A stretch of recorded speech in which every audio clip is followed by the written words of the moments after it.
1952లో పొట్టి శ్రీరాములు గారు ఆత్మార్పణ చేశారు. హలో అండి, అందరూ బాగున్నారా? నేను కూడా బాగున్నాను. అయితే ఈరోజు అమరజీవి శ్రీ పొట్టి శ్రీరాములు గారు జ్ఞాపకార్థం అంటే వర్ధంతి అంటారు. ఆయన స్వాతంత్ర సమరయోధుడు.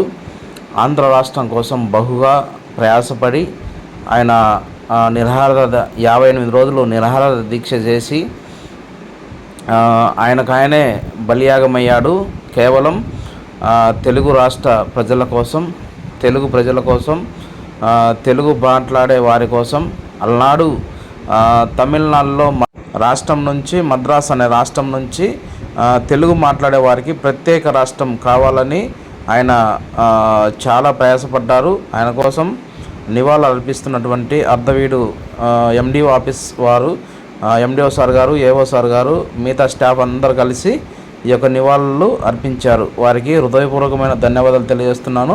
వారిని గుర్తుపెట్టుకున్నందుకు స్టాఫ్ వారికి మరియు మిగతా ప్రజాప్రతినిధులందరికీ హృదయపూర్వకమైన ధన్యవాదాలు తెలియజేస్తున్నాను. అందులో నేను కూడా పార్టిసిపేట్ చేశాను, ఆయనకి నివాళులు అర్పించాను. ఈ యొక్క కార్యక్రమాన్ని ముందు నడిపించినటువంటి ఎండిఓ సార్ గారికి, స్టాఫ్ వారికి హృదయపూర్వకమైన ధన్యవాదాలు. అదేవిధంగా ప్రజాప్రతినిధులందరికీ కూడా ధన్యవాదాలు. పొట్టి శ్రీరాములు గారు 1901 మార్చి 16న జన్మించారు. 1952 డిసెంబర్ 15వ తారీఖున మరణించారు. ఆంధ్ర రాష్ట్రం ఏర్పాటు కొరకు అమర నిరాహార దీక్ష చేసి ప్రాణాలు అర్పించి అమరజీవి అయిన మహాపురుషుడు. ఆంధ్రులకు ప్రాంత, భాష, ప్రయుక్త రాష్ట్రాల ఏర్పాటుకు కారణముద్రైన వాడు. మహాత్మా గాంధీ బోధనలు, సత్యం, అహింస, హరిజన ఉద్ధరణ అనే ఆశయాల కొరకు జీవితాంతం కృషి చేసిన మహనీయుడు శ్రీ పొట్టి శ్రీరాములు గారు.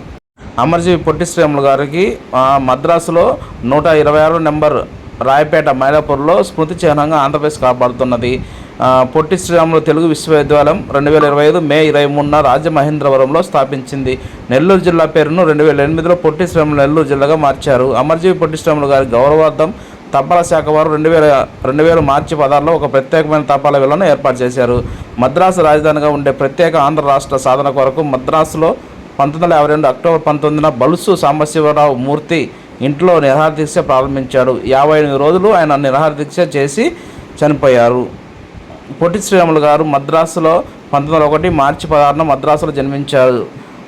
165వ నెంబర్ ఇంటిలో గురవయ్య మహాలక్ష్మమ్మ దంపతులకు జన్మించాడు. వారి పూర్వీకులది ప్రస్తుతం ప్రకాశం జిల్లాలోని కనిగిరి ప్రాంతంలోని పడమటిపల్లె గ్రామం. అప్పట్లో ప్రకాశం జిల్లా ఏర్పడలేదు. కనిగిరి మండలం పడమటిపల్లె నెల్లూరు జిల్లాలో ఉండేది. 20 ఏళ్ల వరకు శ్రీరాములు విద్యాభ్యాసం మద్రాసులోనే జరిగింది. తర్వాత బొంబాయిలో శానిటరీ ఇంజనీరింగ్ చదివాడు.